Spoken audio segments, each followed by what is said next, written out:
these are your top 3 for the finale. Bryan Clauson, Kevin Swindell, and Christopher Bell. Bryan, you've obviously won every crown jewel of midget racing but this one. You've said you've had a perfect car and delivered. Just your emotions on the victory and the pressure of really leading from the very beginning. Just really relieved I didn't throw it away. Or throw it away is probably a bad word because these guys were really good too. But you know, I knew when we unloaded on practice day that we had a really good car. I said it last night in the presser that I felt like we had a car that could compete for the win tonight from the time we unloaded it. And you know, it was really going to be a matter of not burying ourselves. And probably got lucky a little bit that Kevin got buried and had to come from as far back as he did. And we'll take a little luck here at the Chili Bowl. We've had our fair share of the others. So, you know, Rusty Coons, Joe Dooley, and everybody on that team gave me a great race car. And those were a long 50 laps after I got the lead, I'll tell you that much.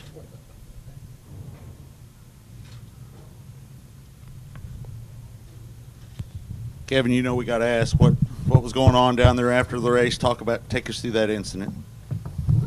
Nothing that bad. I think all the people, aside from me and Christopher, made it a bigger deal than it really was. I was just a little frustrated that, you know, I felt like, you know, I didn't clear him much, but I cleared him enough that he gave me a little help and, you know, getting in the back of me there and basically, you know, got me up the fence and that gave, you know, Bryan the gap that there was no way I was getting back to him in that amount of laps. But, you know, just a little frustration. It's how this race goes. And, you know, I think it escalated more than I really wasn't that upset. I was just frustration and getting beat and probably just the whole weekend. Right. Somebody was talking about the little dip down there in the middle of 1 and 2. There's a little spot right there. When you tried to roll the bottom, was that upset, and how did that affect you during the race? Yeah, I struggled with it bad, you know, for whatever reason, you know, with our stuff. And I was really good through the middle there at the beginning, like the first 4 laps, and I think I got 2 or 3 rows. And then I guess it just kind of blew the slime off the bottom where everybody was and blew it up and gave that all back. And then when I tried to get down there, you know, it was no good. And I think I was the first guy to go just all the way to the fence there at the beginning and just said, to hell with it, here we go. Yeah. Christopher, you want to talk about that moment there with Kevin that he's mentioned? Yeah, definitely. It was just kind of one of those deals where he or everyone knew that Kevin was a little frustrated with me, and then there after the checkered, we kind of were swerving at each other, and then all the people kind of, like he said, made it a little bit bigger deal, and I obviously didn't know how frustrated he was with me or whatever, but yeah. So just all the people made it a pretty big deal.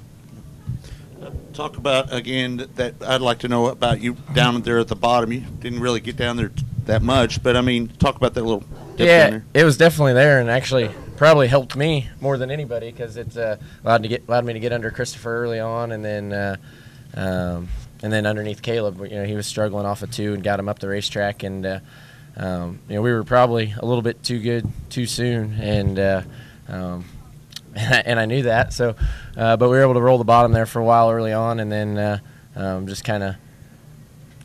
I've been beat here by staying on the bottom too long, so felt like it was time to get to the top, and you know, luckily it was there when I jumped up there and just tried to start clicking off laps as fast as we could. It gets lonely out there up front, especially when you haven't won this race yet, you know, and you look up at the board and you got 3 Coons cars, 4 Coons cars, 2 Swindell cars, and I'm kind of the lone ranger out there by myself, and I figured those guys would be coming. I knew we were going to have to deal with Christopher and Kevin, and you know, I thought Sammy at some point throughout the race. It's just a given here in Tulsa, and luckily we didn't have to deal with them too much, but we were able to put enough laps together to bring it home. Kevin, talk about you and Rico. Pretty nice battle there for a little bit too. Yeah, I seen him down there. I guess he were on the bottom. I don't know. I saw a black car down there a couple times, and maybe it wasn't right. It seemed like he was going pretty good, so I kind of, you know, cranked the adjustment to it and said maybe I'll make a run down here on the bottom. And, you know, it was getting tough to make 3 and 4 around the top, and thought I'd make a stab at it, and that lasted about a lap, and I realized that wasn't going to work for me. So I just got back in line, and it was kind of a shame. I kind of – my gimmick there, I think that I was getting everybody was running through the middle of 1 and 2 there through that little bit of moisture and kind of shortcutting it, and when that went away, it was going to be tough to just drive by these guys as good as they were. Did you mention something about going too far on the adjustment one time?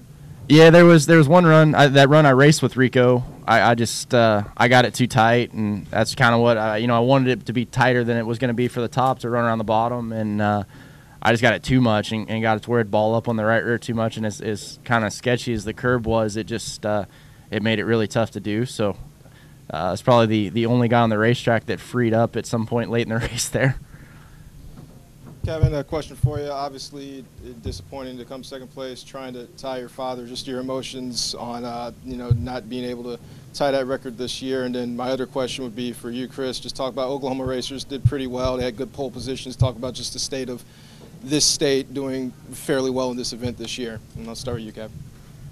Yeah, I mean, it's frustrating. Kind of you didn't get a fair shake, at it. I mean, obviously, these guys won prelim nights, and it's easy to win off the front, I could say. Yeah. But Hey, I started third. yeah.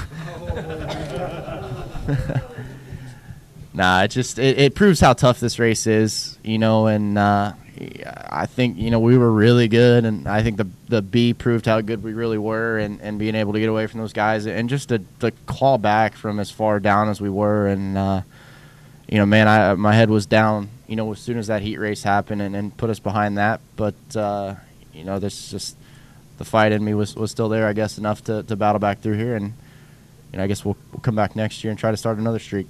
Just a quick follow-up question before I go to your question, Chris. Just Sammy, when you saw him have to go a lap down, I mean, did you happen to see that? And if you did, your reaction to that?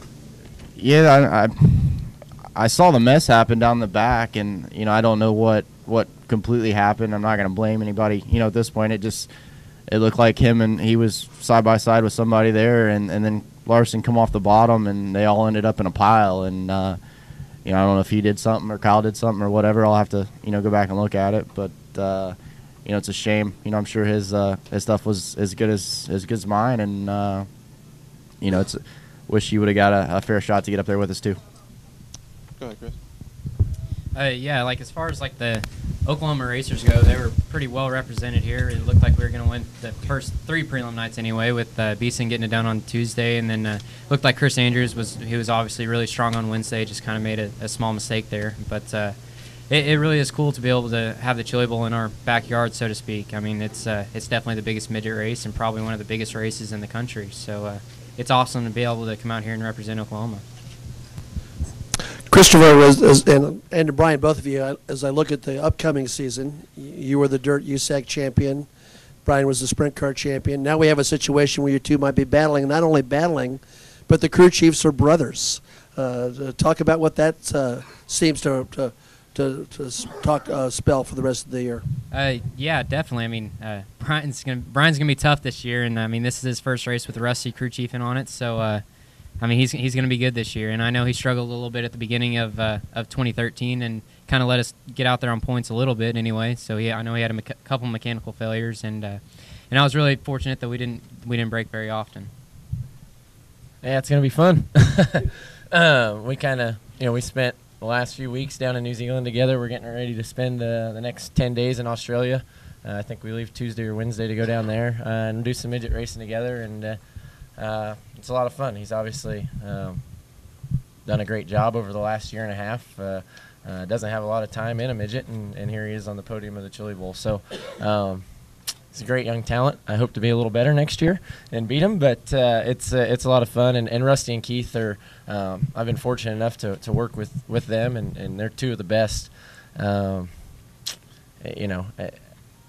You're gonna have to go through them if you're gonna win something in midget racing at some point in time. So, happy to be a part of Rusty's team, and I guess not a bad start to knock off the biggest midget race in the world as your first get together. So we'll I'm sure continue to get better as we learn each other, and hopefully knock him off next year.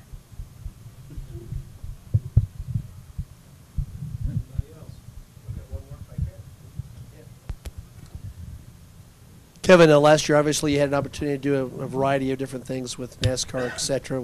How are you set up for the upcoming season? Do you know yet? I had to be similar to last year, just hit or miss with a nationwide car, and whenever those guys decide they want to race is kind of how we play it, and hopefully Indy Race Parts Bernie over there is not too upset about his week he's had, and we get to get his sprint car out a bunch. Me and him get on a plane in the morning and go to Australia to run basically the Knoxville Nationals of Australia this week. So never quits, and hopefully that goes good, and you get back and hopefully have a good nationwide season and get back up there at Knoxville Nationals. That'd be the biggest goal of the year.